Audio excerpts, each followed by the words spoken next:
नमस्कार, स्वदेश विशेष देख रहे हैं आप। मैं हूं आपके साथ प्रशांत पांडे। अब की बार इंक्रीमेंट अपार, क्या वाकई मिलने जा रहा है बम्पर इंक्रीमेंट की गारंटी? किस सेक्टर में कितनी बढ़ेगी सैलरी, कौन आगे और कहां पर हैं कमियां? घटता एट्रिशन और बढ़ता टैलेंट, क्या यही बनेगा आपकी सैलरी इंक्रीमेंट की सबसे बड़ी वजह? सैलरी तो बढ़ेगी, लेकिन क्या है उसकी कंडीशन? परफॉर्मेंस, सेक्टर्स, कंपनी का मुनाफा, आखिर फैसला किसके हाथ? इंक्रीमेंट की आस आखिर आपके कितने पास और कितने दूर? ये सारी बातें आज के स्वदेश विशेष में।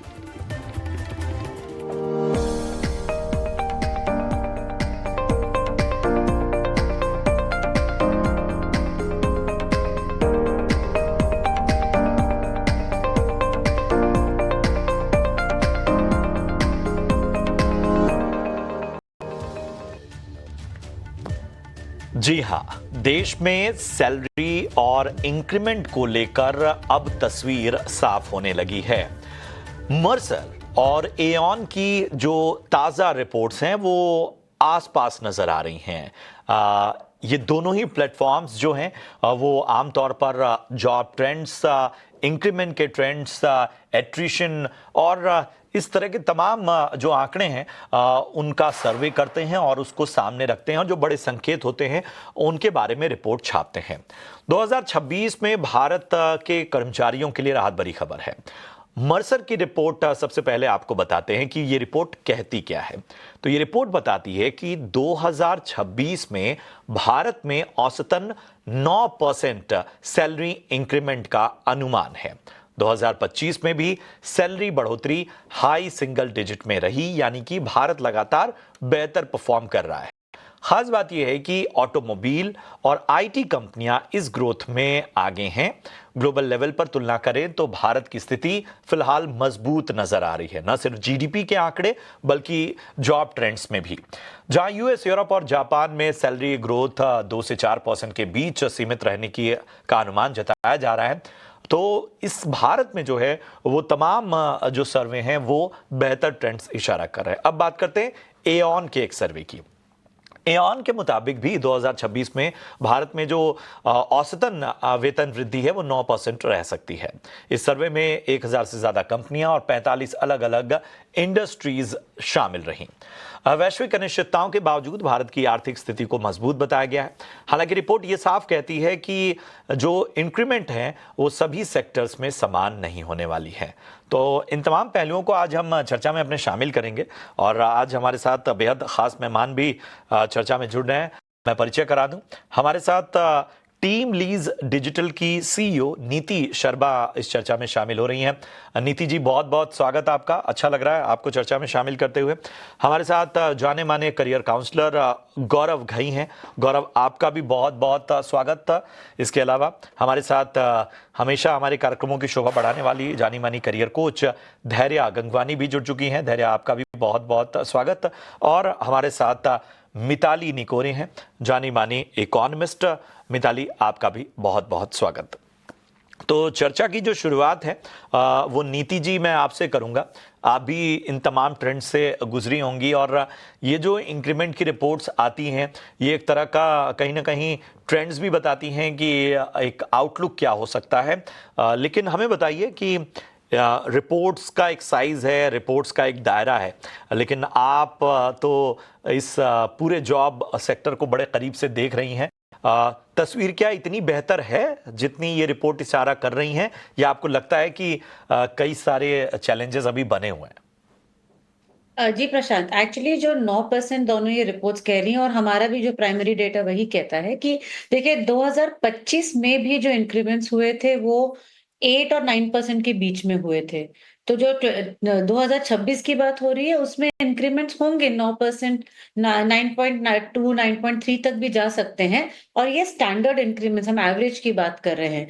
कोई सेक्टर्स हैं और कोई जॉब स्किल्स हैं जो एक्चुअली और भी डबल डिजिट में इंक्रीमेंट्स होंगे, ये बहुत श्योर हमको लगता है, क्योंकि जो डिमांड सप्लाई है, जैसे जो टेक्नोलॉजी में हम एआई एमएल की बात करते हैं, हम डेटा सिक्योरिटी की बात करते हैं, गवर्नेंस की बात करते हैं, वो जो जिस नए टाइप के जो जॉब्स हैं, वहां पे जो कैंडिडेट पूल है बहुत छोटा है, डिमांड बहुत ज्यादा हो रही है, तो कंपनीज एक्चुअली और ज्यादा सैलरी देने को तैयार है, इंक्रीमेंट देने को तैयार है, क्योंकि उन्हें रिटेन करना है जो अपने एम्प्लॉयज हैं, और जो नए एम्प्लॉयज हैं उन्हें अट्रैक्ट करना है। सो एवरेज 9%, 9 से 9.3 तक बहुत आराम से मिल सकता है।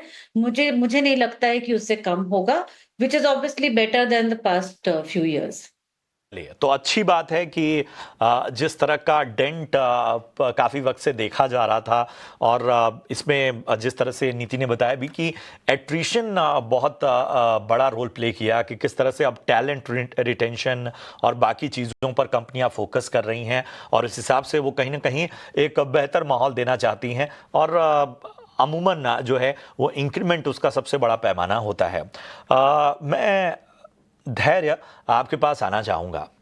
एक चीज़ बताइए कि अमूमन जब हम इंक्रीमेंट को देखते हैं, तो लोगों के मन में यही रहता है कि ये तो एवरेज है, लेकिन आउट परफॉर्म रेटिंग मिल जाए या एक बेहतर स्थिति बन जाए, इस इंक्रीमेंट का जो दायरा है वो और बढ़ जाए, उसके लिए हमें किन किन पैरामीटर्स पे खरा उतरना होता है, एक टैलेंट के नज़रिए से देखें अगर?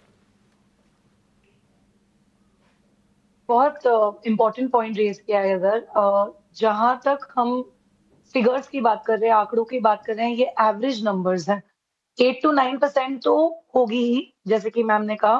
बट अगर आप आउट परफॉर्म कर रहे हैं, करते आए हैं या करते हैं, तो ऐसा नहीं है कि आपको सिर्फ 9% इंक्रीमेंट ही मिल सकती है ना। अगर आप एक बहुत हाई इम्पैक्ट रोल में हैं या बहुत स्पेशलाइज्ड रोल में हैं, जहां आपने कुछ स्पेशलाइज सर्टिफिकेशंस भी की हैं, फॉर एग्जांपल आपने सिर्फ प्रोडक्ट मैनेजमेंट की तरफ अपना स्किल सेट नहीं बढ़ाया, बट आप एक स्पेशलाइज्ड एआई प्रोडक्ट मैनेजर बने, उसके लिए आपने अपना एआई स्किल सेट भी बढ़ाया, एंड आपने ऐसे टूल्स सीखे जिनसे आप अपनी एफिशिएंसी बढ़ा पाए, तो आपका इंक्रीमेंट का जो आंकड़ा है वो 15% भी हो सकता है, वो 17% भी हो सकता है। एट द सेम टाइम, अगर आप एक बहुत ही, I would say, average role में है, जहां पे आपकी अकाउंटेबिलिटी ज्यादा नहीं है, आप इम्पैक्ट ज्यादा नहीं क्रिएट कर पा रहे हैं, वहां पर ऐड करना चाहूंगी। पर ताकि आपके आंकड़े बढ़ सके, उसके लिए सबसे पहली चीज मैं यही सजेस्ट करूंगी कि एआई को अडॉप्ट कर ले अपने रोल में, इस तरीके से कि वो आपको असिस्ट कर सके आपके रोल में। जो भी आप कर रहे हैं काम, उसमें एआई को कहाँ कहाँ आप ऐड कर सकते हैं, वो ऐड करना शुरू कर दीजिए, यानी बजाय कि आप उससे डरे। दूसरी चीज ये है कि आप बिजनेस इम्पैक्ट की तरफ भी ध्यान दीजिए। बहुत सारे लोग सिर्फ टेक्निकल स्किल की तरफ ध्यान देते हैं, टेक स्किल के साथ आपका डोमेन फोकस होना बहुत जरूरी है। फॉर एग्जाम्पल, अगर आप एक कंसल्टिंग फर्म में काम कर रहे हैं, जैसे कि डिलॉयट, केपीएमजी, जो भी हो गए, उधर आपके अगर clients majorly health care sector के हैं या फिनटेक सेक्टर के हैं, तो उस डोमेन की नॉलेज बढ़ाने से भी आपकी एक स्पेशलाइजेशन बढ़ती है, जिसके आपके इंक्रीमेंट के चांसेस बढ़ते हैं। टेक्निकल स्किल्स एक तरफ है, डोमेन नॉलेज एक तरफ है। और लास्ट टिप मैं यही दूंगी कि आपको फ्रॉम टाइम टू टाइम अपनी जो कैपेबिलिटीज हैं वो सोशल मीडिया पे दिखानी बहुत जरूरी है। अपना एक डिजिटल फुटप्रिंट बनाए, रेज्यूमे और पोर्टफोलियो के अलावा अपनी एक अच्छी सी वेबसाइट बनाइए, लिंक्डइन पे पोस्ट करिए, अपना डिजिटल फुटप्रिंट बनाइए, ताकि आप बहुत ज्यादा और रिक्रूटर्स की नजर में आ सकते हैं। तो इन तरीके से आप अपना जो आंकड़ा है, परसेंटेज ऑफ सैलरी हाइक बढ़ा सकते हैं। बहुत अमेजिंग इंसाइट्स। और मैं जब सेकंड राउंड ऑफ डिस्कशन आऊँगा तो मैं ज़रा समझना चाहूँगा, और चूँकि लिंक्डइन की जो एक्सपर्टीज़ है उसमें बहुत ही अलग तरह का लेवल आपने अचीव किया हुआ है, तो धैर्य मैं उस पर भी ज़रा बात करूँगा, और ये भी समझूंगा कि सबसे बढ़िया टाइम क्या होता है नेगोशिएशन का। चलिए गौरव, हमें ज़रा बताइए कि अमूमन मतलब एट्रिशन को अगर हम देखें, मतलब तमाम रिपोर्ट्स में ये कहा गया है कि इस एट्रिशन ने कहीं ना कहीं इस रेस को या इस लेवल को बढ़ाने में बहुत मदद की है, या इस एवरेज को बढ़ाने में मदद की है। आप यही फैक्टर देख रहे हैं, या आपको लग रहा है कि आज के टाइम में विकल्प ज़्यादा हो गए हैं किसी भी टैलेंट के पास, और अवसर जो हैं वो कहीं ना कहीं उसे इस तरह के तमाम नेगोशिएशन में आगे रख रहे हैं? देखिए, पहली चीज तो ये बिल्कुल क्लियर है कि ऑप्शंस एक्चुअली मार्केट में काफी हो गए हैं। सेम कंपनीज के पास भी उतने ही ऑप्शंस हैं। जैसे कि धैर्य जी ने बताया कि अपने आप को अभी स्किल अप करने की बहुत जरूरत है। अगर आपको अपनी सैलरी ग्रोथ लाइक 9% 10%, तो आप एक एवरेज बता रहे हैं मार्केट में। अगर मैं आईटी इंडस्ट्री की स्पेसिफिकली बात करूं तो आप 20% तक सैलरी ग्रोथ भी एक्सपेक्ट कर सकते हैं, बट अगर आपके पास राइट स्किल सेट है तो सिर्फ एक के बेसिस में नो आप आगे ग्रो नहीं कर पाएंगे। अगर आपको मार्केट में एक्चुअली स्टेबल रहना है, आपको माइक्रो निश पे फोकस करना पड़ेगा। फॉर एग्जांपल, अगर आप आईटी सेक्टर में आगे बढ़ना चाहते हैं, अगर आप ऑलरेडी जॉब कर रहे हैं, आपको ये चीज इंश्योर करनी पड़ेगी जो काम अभी आप कर रहे हैं क्या आप उसमें फंडामेंटली स्ट्रांग है। You just have to understand one thing, अभी हम जिस मार्केट में है that's a volume based hiring, जिसने कोविड एंड दौरान में काफी भर के हायरिंग करी है। फॉर एग्जाम्पल, एक रोल के लिए 10-10 लोगों की हायरिंग हुई है, बट अभी मार्केट स्प्लिट कर चुकी है। It's focusing on skill based hiring, और यही रीजन है क्यों सैलरी ग्रोथ देखी जा रही है उन लोगों के पास जो एक्चुअली में स्किल्ड है। पर जो स्किल्ड नहीं है वो सेम पेज पे ही है, उनका ले ऑफ ही हो रहा है, फ्रेशर्स को जॉब ढूंढने में भी प्रॉब्लम इस दौरान आ रही है। सो इट्स ऑल अबाउट कैसे आप अपने आप को स्किल अप कर रहे हैं, कैसे आप इंडस्ट्री स्किल के साथ अलाइन है, और उसी के अकॉर्डिंग आपको कंपनीज रिटेन करने के लिए अच्छा खासा पैकेज भी दे रही है। और यही पॉइंट है क्यों जिसके पास एक्चुअली में स्किल है वो कॉन्फिडेंट है कि मेरे को नहीं फर्क पड़ता अगर आप कम मुझे सैलरी दे रहे हैं, मेरे पास और भी ऑप्शंस हैं। सो यही वो पॉइंट है जो मैं बताना चाहूंगा इसमें, कि अगर आप स्किल्ड हैं तो मार्केट आपके लिए अपॉर्चुनिटी से भरी हुई है। But in the other way, अगर आप स्किल अप नहीं हो, अगर आप एआई से प्रॉपरली काम नहीं कर पा रहे, तो वहां पे आपको प्रॉब्लम होती है मार्केट के अंदर अभी भी। इवन दो चाहे सैलरी ग्रोथ 9% हो, 10 हो, 20 भी हो जाए, उन लोगों के लिए अभी प्रॉब्लम सेम रहेगी। तो ये किसी भी सेक्टर्स के लिए वो टूल्स ऑफ द ट्रेड जो कह लीजिए, वो सारी चीज़ें हैं, पैमाने हैं, टैलेंट और टैलेंट को रखने वाले, इन दोनों के पास विकल्पों का एक बड़ा दायरा बन चुका है। मिताली जी, मैं आपके पास अब आना चाहूँगा। एक डेटा जिससे मैं गुजर रहा था, और ख़ासकर बहुत इंपॉर्टेंट डेटा है, जो कि WTW नेस्डेक का जो डेटा है वो बताता है कि 2026 में लिटरली भारत बहुत अच्छी स्थिति में है, कम से कम इंक्रीमेंट वाले पोर्शन में। अब हम देख रहे हैं कि बाकी देशों की बात करें, खासतौर पे साउथ एशियन कंट्रीज की, जिनके साथ या उसके साथ कुछ और कंट्रीज को भी जोड़ दें, हम बहुत विकसित देशों की बात नहीं कर रहे हैं, लेकिन इनमें जो बहुत सिग्निफिकेंट नाम हैं, चाहे वो वियतनाम है, चाहे वो इंडोनेशिया है, चाहे वो चाइना है, चाहे साउथ कोरिया है, ऑस्ट्रेलिया में शामिल है, यहां तक कि जापान भी शामिल है। अब इनका जो इंक्रीमेंट का अनुमान है 2026 में, ये ले डाउन कर रहा है 3% से लेके 7%। मतलब वियतनाम में सबसे ज्यादा इंक्रीमेंट अगर होगा तो वो 7% तक जा रहा है, बाकी कंट्रीज इस दायरे में हैं। भारत 9-9.5% तक जा रहा है। WTW के मुताबिक 9.5%, 10% तक भी अचीव कर सकता है। कई कई सेक्टर्स के बारे में उन्होंने और भी अलग आउटलुक दिया है। एक तो इकॉनमी के जो नंबर्स हैं, जीडीपी और बाकी अनुमान, वो बहुत बेहतर नजर आ रहे हैं। कैपेक्स सरकार बहुत बढ़ा रही है, बाहर से कंपनियों का रुझान बढ़ रहा है। फिर भी जॉब मार्केट को लेकर भारत में चैलेंजेस देखे जाते हैं, ये चैलेंजेस बने होते हैं। तो आपको लगता है कि ये जो नंबर्स हैं, ये कहीं ना कहीं एक तरह के बूस्टर का काम करेंगे एक और बेहतर इकोसिस्टम को बनाने में? तो first of all thank you मुझे डिस्कशन में इंक्लूड करने के लिए। सबसे पहले तो हमें ये समझना है कि ओवरऑल अनएम्प्लॉयमेंट और एम्प्लॉयमेंट सिचुएशन भारत में आज क्या है और कहाँ जा रही है। अगर हम ये देखें तो आज जो हम कॉर्पोरेट सेक्टर की बात कर रहे हैं, ये जो 9% का डिस्कशन, 10% का डिस्कशन, ये एक बहुत ही छोटे सेक्टर को इम्पैक्ट करता है। Most people in India are not employed in the corporate sector. वो इनफॉर्मल सेक्टर में काम करते हैं, वो वेज लेबरर्स की तरह काम करते हैं, वो स्मॉल एंटरप्रेन्योरशिप भी करते हैं। सेल्फ एम्प्लॉयमेंट एक्चुअली आज भी इंडिया में 60% हमारी वर्कफोर्स सेल्फ एम्प्लॉयड है, और वो 1 या 2 लोगों को ही हायर करती हैं, वो MSMEs हैं। तो ये जो हम 9 to 9.5% की बात कर रहे हैं, सबसे पहले एक बहुत छोटा सेगमेंट है। दूसरा, अगर हम इस सेगमेंट को भी देखें तो इस सेगमेंट में यहाँ पे सिर्फ इंक्रीमेंट की बात हो रही है, और ये कहा जा रहा है कि इंडिया का इंक्रीमेंट लेवल बाकी देशों से ज्यादा होगा। इसके 2 रीजन है। नंबर 1, आप जब बाकी देशों को देखें तो उनके पास ऑलरेडी बहुत हाई सैलरीज हैं, वो एक हाई लेवल से और ज्यादा ऊपर नहीं उठ सकते। यहाँ पे भारत में हमारी जो बेस सैलरीज हैं वो अभी भी दुनिया में सबसे कम सैलरीज हैं इन द कॉर्पोरेट सेक्टर। इसीलिए यहाँ पर हम देख रहे हैं कि ज्यादा ग्रोथ हो रहा है। दूसरा हम ये देख रहे हैं कि भारत में एक चेंज आ रहा है। पहले भारत में बैक ऑफिस के तरह के जॉब्स दिए जाते थे कि अगर आप एक आउटसोर्सिंग कर रहे हैं तो अपना बैक ऑफिस भारत में कहीं पर आप खोल लीजिए। लेकिन अब front office, sales offices, innovation hubs, ये सारी जो हब्स हैं, ये सारी जो इन्वेस्टमेंट्स हैं फॉरेन कंपनीज की भी और भारतीय कंपनीज की भी, वो भारत में आ रही हैं। उसकी वजह से जो जॉब रोल्स हैं वो ज्यादा स्पेशलाइज्ड हो रहे हैं और उनकी सैलरी अमाउंट्स और ज्यादा बढ़ रही हैं।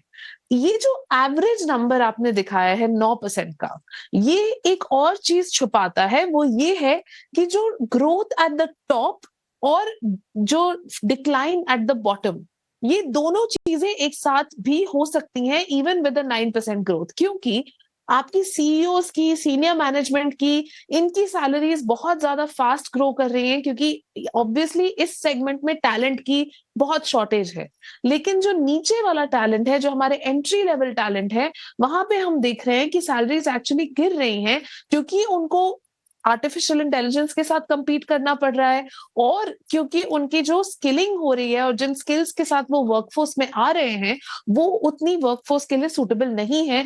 उनको वर्कफोर्स में 5 साल तक लगाने पड़ रहे हैं एंट्री लेवल शायद स्किल्स इन गेन पहलुओं करने को भी के लिए। बहुत ही माइन्यूटली देखना होगा और इस भागीदारी को भी समझना होगा।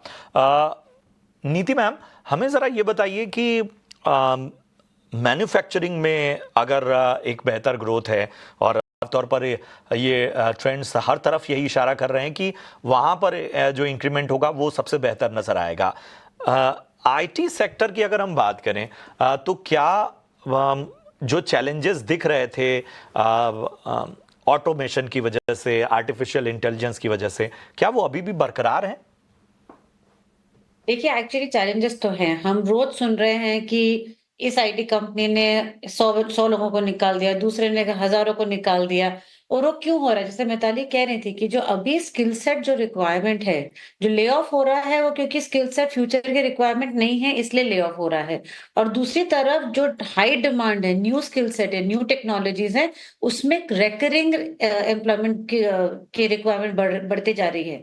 तो ऐसा नहीं है कि जॉब्स कहीं नहीं है आईटी सेक्टर में। जो जॉब्स जा रहे हैं वो रिडंडेंट हो गए हैं, वो आगे के लिए काम नहीं आएंगे, इसलिए इतने लेऑफ्स हो रहे हैं। और मेरे हिसाब से 2026 में भी कुछ हम देखेंगे कि वो लेऑफ्स हो रहे हैं, क्योंकि जो ऑर्गेनाइजेशन स्ट्रक्चर्स हैं, जो वर्ल्ड ऑफ वर्क है, वो बहुत जल्दी शिफ्ट हो रहा है। अभी हम एआई, एजेंटिक एआई और जेन एआई की बात कर रहे हैं। कुछ महीनों में कुछ और नया टेक्नोलॉजी आएगा जो बहुत जल्दी अडॉप्ट करना पड़ेगा कंपनीज को। उसकी एफिशिएंसीज कैसे दिखेंगी, उसमें किस टाइप के लोग चाहिए, किस स्किल सेट के चाहिए, किस लेवल्स के लिए चाहिए। एक दूसरी चीज जो हम अभी देख रहे हैं कि वाइल लेऑफ्स हो रहे हैं और नई टाइप की जॉब्स के लिए हायरिंग हो रही है, फ्रेशर हायरिंग भी काफी बढ़ गई है पिछले कुछ महीनों में। वो एक अच्छी चीज है आईटी के लिए, क्योंकि पिछले 2-3 साल से फ्रेशर हायरिंग बहुत कम थी। तो वो हायरिंग भी बढ़ेगी, सेक्टोरल हायरिंग बढ़ेगी, स्पेशलाइज्ड हायरिंग बढ़ेगी। और जो अभी जीसीसीज हैं वो भी टेक टैलेंट काफी हाई वॉल्यूम में हायर कर रहे हैं और वो सैलरीज भी ज्यादा देते हैं कंपेयर टू आईटी सेक्टर। तो मेरे ख्याल से एक तरीके से बैलेंसिंग अभी दिखेगा कि एक तरीके से एक जगह पे एग्जिस्टिंग स्किल सेट्स रिडंडेंट हो जाएंगे, नए स्किल सेट्स की जरूरत पड़ेगी, तो वहां का हायरिंग बढ़ेगा, जीसीसीज हायरिंग ज्यादा करेंगे और जिक्र फ्रेशर किया तो हायरिंग भी उन्होंने ज्यादा दी। यहाँ पे भी ऑन एन एवरेज 9%, 9% प्लस का आंकड़ा जो है वो अलग अलग रिपोर्ट्स बता रही हैं। तो बेहतर है, लेकिन हाँ, हर स्थिति के अपने चैलेंजेस हैं। धैर्य, हमें ये बताइए कि जब हम इंक्रीमेंट की बात करते हैं तो हम ये मान के चलते हैं कि कम से कम एक व्यक्ति जो है वो 1 साल अनुभवी तो है ही, यानी वो इंक्रीमेंट के लायक है। इसके अलावा आजकल ज़माना लिंक्डइन प्रोफाइलिंग का भी है, आपको अच्छा खासा तजुर्बा है, ज़रा हमें बेसिक्स बताइए जो हमारे तमाम टैलेंट्स हैं जो इनके काम आए, ख़ासतौर पे जॉब अप्रोच के लिए या बेहतर प्रोफाइलिंग के लिए। जरूर। सबसे पहले तो आई थिंक जितने भी टैलेंट्स हैं, इरिस्पेक्टिव ऑफ आप किस कैटेगरी में आते हैं, आप एंट्री लेवल पे हैं, मिड सीनियर प्रोफेशनल हैं या सीनियर प्रोफेशनल्स हैं, किसी भी रिक्रूटर को, किसी भी सीईओ को, स्टार्टअप फाउंडर को अगर आपको ढूंढ पाना है लिंक्डइन पे एंड आप सर्चेबल होना बहुत जरूर सकती है। जब आपकी जो हेडलाइन सेक्शन होता है, जो कि आपका बायो होता है लिंक्डइन पे, वहां पे सही कीवर्ड्स होते हैं। वो सबसे बेसिक और सबसे पहली चीज है जिससे आपका जो लिंक्डइन का बैकएंड पे एल्गोरिथम भी है, जिससे कोई आपको सर्च कर रहा है, आप दिखो सर्च में।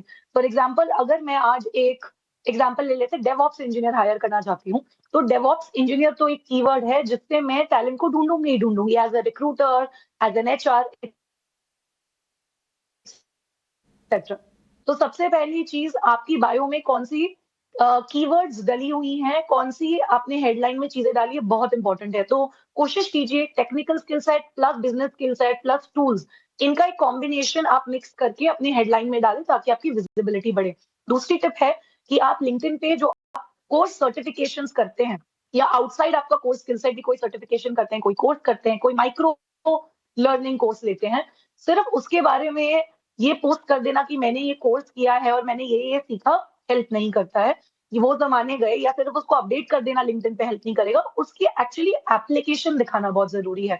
आपकी पोस्ट के थ्रू, और सिर्फ एक पोस्ट नहीं, आपकी जर्नी और डॉक्यूमेंटेशन के थ्रू लोगों को ये बताना जरूरी है कि उस कोर्स से आपने जो स्किल सेट सीखा उसे आप कहाँ लगा चुके हैं, ऑलरेडी अप्लाई कर चुके हैं, आपने क्या कोई मिनी प्रोजेक्ट बनाया, आपने क्या अपना खुद का कोई एक स्मॉल एंटरप्रेन्योरियल वेंचर स्टार्ट किया, क्या आपने एक एमवीपी बनाया, मिनिमल वायबल प्रोजेक्ट, या आपने एक पोर्टफोलियो बनाई, आपने क्या रिजल्ट्स लाए हैं।